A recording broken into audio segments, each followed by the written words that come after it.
सुप्रभात बच्चों, मैं वरुण सिंह। आज समान विज्ञान की क्लास में हम पढ़ेंगे भौतिकी से विमीय सूत्र के बारे में। लेकिन आज का जो विमीय सूत्र होगा वो परमाणु एवं नाभिकीय भौतिकी से है। ये परमाणु और नाभिकीय भौतिकी से हम विमीय सूत्र का अध्ययन करेंगे और आप हमारे वीडियो के अंत तक बने रहिए। तो बच्चों, ये बेहद ही महत्वपूर्ण है परमाणु एवं नाभिकीय भौतिकी। इससे बहुत ज्यादा सवाल भी किए जा रहे हैं और आने वाले समय में चांसेस है कि इनसे सवाल ज्यादा से ज्यादा पूछे जाए, क्योंकि ये परमाणु एवं नाभिकीय भौतिकी है जो कि आपके आधुनिक भौतिकी का भी हिस्सा होता है। तो पहला इसमें जो भौतिक राशि है वो है कार्यफलन।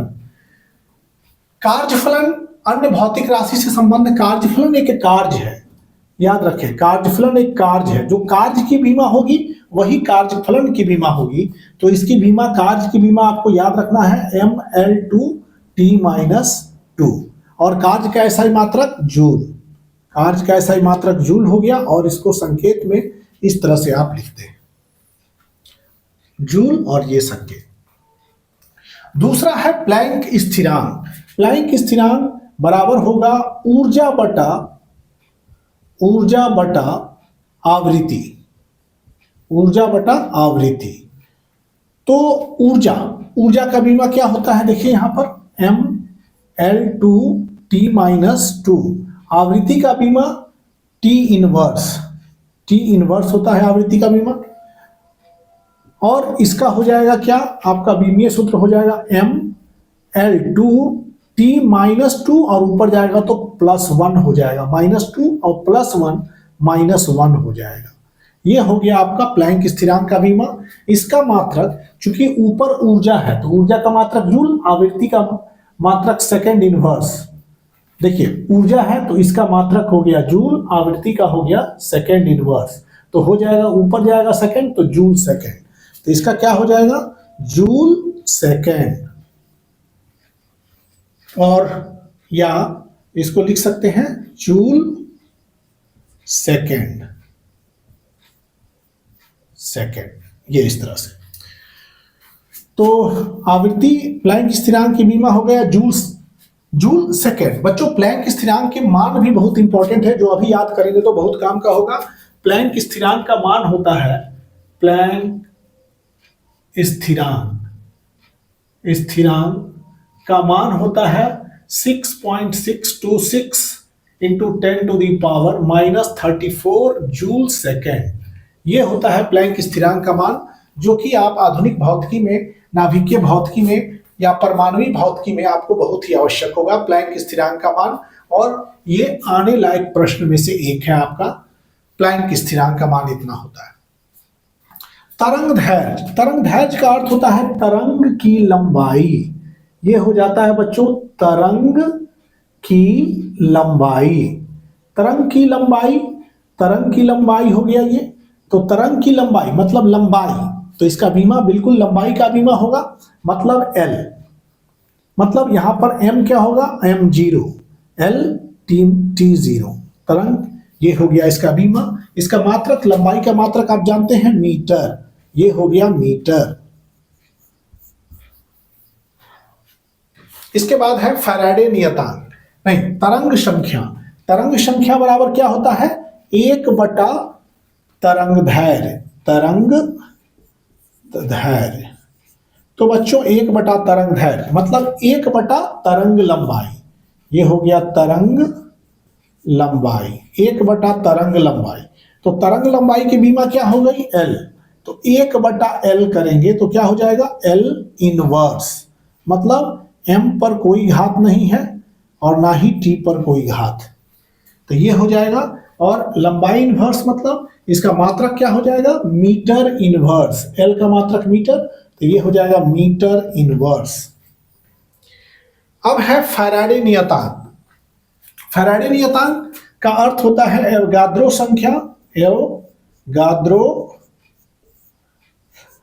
संख्या गुना एक इलेक्ट्रॉन का आवेश। एक इलेक्ट्रॉन का आवेश। तो बच्चों एवोगाद्रो संख्या बीमाहीन क्वांटिटी है। एवोगाद्रो संख्या की कोई बीमा नहीं होती है, चूंकि ये संख्या है और एक इलेक्ट्रॉन का आवेश, आवेश का मात्रा, आवेश की बीमा क्या हो जाती है, आवेश बराबर AT, हमने बताया आवेश की बीमा AT। तो यहां पर बीमा क्या हो जाएगा, M0 L0 T और ये A, इसका बीमीय सूत्र ये हो गया। इस तरह से इसको आप ब्रैकेट में घेर देंगे इस तरह से, ये हो गया बीमा। और देखिए यहां पर कि A हो गया विद्युत धारा और T हो गया समय, तो एम्पियर समय मतलब कि क्या हो गया, इसका एम्पियर आप लिख सकते हैं, एम्पियर सेकंड को कूलम भी लिखते हैं। आवेश का मात्रक, चूंकि फैराडे नियतांक क्या है, एक आवेश, आवेश का मात्रक क्या होता है, कूलम। A इंटू टी मतलब कूलम, कूलम, और आप C से सूचित कर सकते हैं। अब है विखंडन स्थिरांक या उसको क्षय स्थिरांक, ये नाभिकीय भौतिकी से है। विखंडन स्थिरांक का मान होता है बच्चों 0.693 बटा अर्ध जीवन काल, अर्ध जीवन काल, काल हो चाहे कुछ भी हो, उसका मात्रक क्या होता है, वो समय में ही है। तो यहां पर क्या हो जाएगा, ये तो विनिमयहीन राशि है, तो 1 बटा समय, जीवन काल कोई भी काल हो तो वो समय ही में आएगा, इसका बीमा हो जाएगा 1/T मतलब टाइम इनवर्स। देखिए ये आवृत्ति की बीमा के तरह ही है। तो टाइम इनवर्स, तो टाइम इनवर्स कहने का अर्थ है कि यहाँ पर M0 हो गया, L0 हो गया, समय पर -1 घात है, ये हो गया क्षय स्थिरांक की बीमा। और क्षय स्थिरांक की बीमा का इसका मात्रक क्षय स्थिरांक का सेकेंड इनवर्स, या आप लिखेंगे सेकेंड प्रति। अब जो है बीमीय सूत्र के बाद कुछ ऐसे बीमीय सूत्र के बारे में पढ़ेंगे जिनकी बीमा होती ही नहीं है, बीमाहीन राशि के बीमीय सूत्रों को पढ़ेंगे। तो बच्चों अब हम लोग चलते हैं बीमाहीन के बारे में। तो कुछ ऐसी भौतिक राशियां होती हैं जिनकी ना M पर कोई बीमा होता है, कुछ ऐसी बीमाहीन राशि, मतलब बीमाहीन राशियों के बारे में, बीमाहीन राशियां में जैसे कुछ ऐसी भौतिक राशि हैं जिनकी बीमाएं नहीं होती हैं, तो वैसी भौतिक राशि जिनकी बीमाएं नहीं होती हैं मतलब उनका M पर कोई घात नहीं है, L पर कोई घात नहीं है, T पर कोई घात नहीं है, A पर कोई घात नहीं है, K पर कोई घात नहीं है, मोल पर कोई घात नहीं है, कैंडेला पर कोई घात नहीं है, मतलब वैसी भी भौतिक राशियां जिनकी बीमा होती ही नहीं है, तो उन भौतिक राशियों के बारे में पढ़ेंगे। तो बीमाहीन भौतिक राशियां को हम लोग बोलते हैं डायमेंशनलेस फिजिकल क्वांटिटी। तो देखते हैं हम लोग कि कौन कौन सी भौतिक राशियां जो है बीमाहीन राशियां हैं। तो पहले हम बीमाहीन राशियां, डायमेंशनलेस क्वांटिटी मतलब बीमाहीन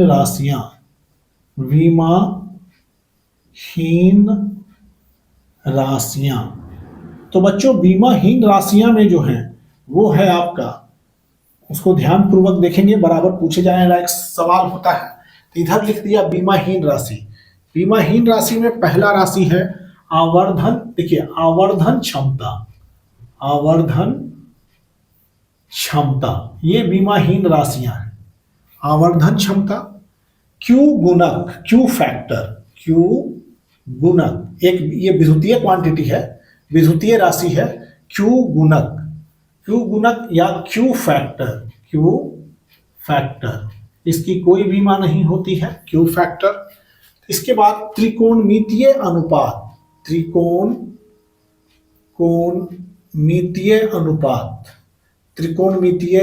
अनुपात, जैसे कि हो गया आपका sine theta, cos theta, tan theta, ये हो गया sine theta, cos theta, tan theta, cosec theta, sec theta, cot theta, इसका जो है इस सब की कोई बीमा नहीं है। इसके बाद और भौतिक राशि में विकृति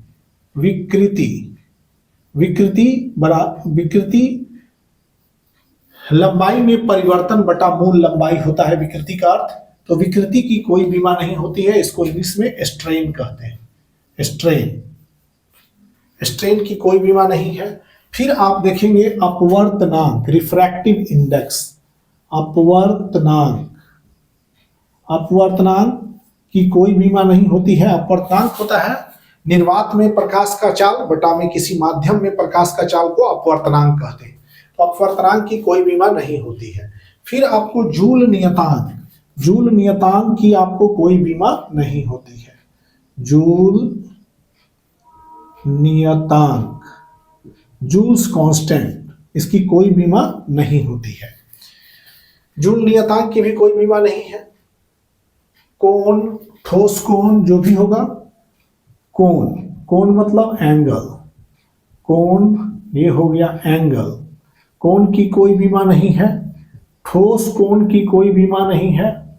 ठोस कोण, सॉलिड एंगल, ठोस कोण, घन कोण, ये सब कोई भी कोण का कोई बीमा नहीं होता है। ठोस कोण हो गया। आपेक्षिक घनत्व, और ये भी जानिए कि आपेक्षिक घनत्व की कोई बीमा नहीं होती है। आपेक्षिक घनत्व, इसका कोई बीमा नहीं है। रिलेटिव डेंसिटी इसको कहते हैं। इसके बाद आपेक्षिक घनत्व का कोई बीमा नहीं है। इसके बाद रेनॉल्ड संख्या की कोई बीमा नहीं होती है।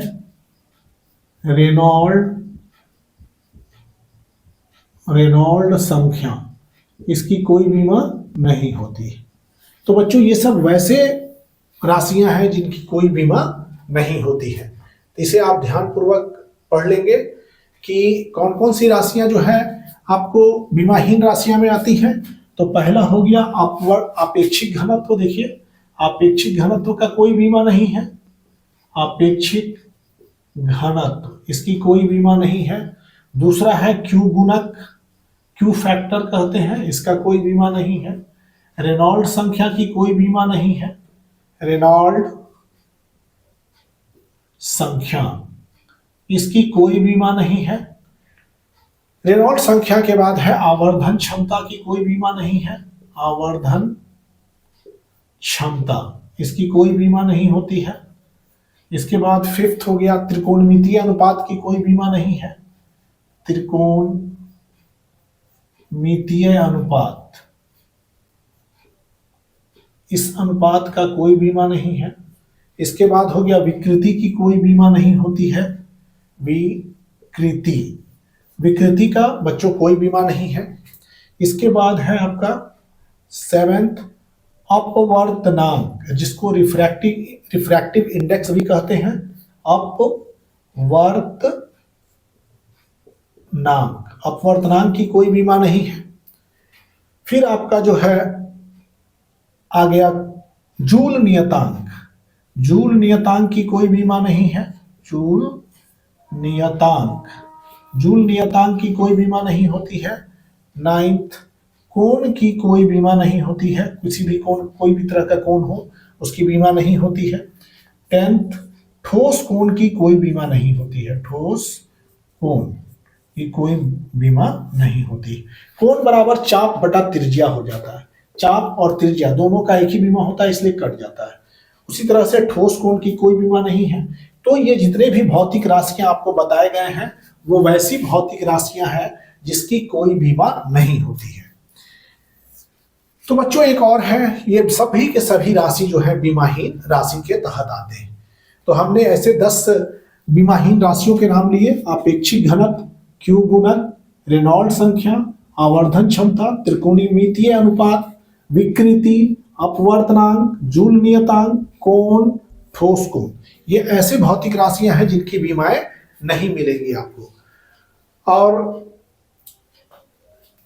बच्चों ये लेक्चर 8 है सामान्य विज्ञान से, और अंतिम जो पॉइंट था वो बीमाहीन राशियों के बारे में बताया कि कौन कौन सी राशियां बीमाहीन होगी।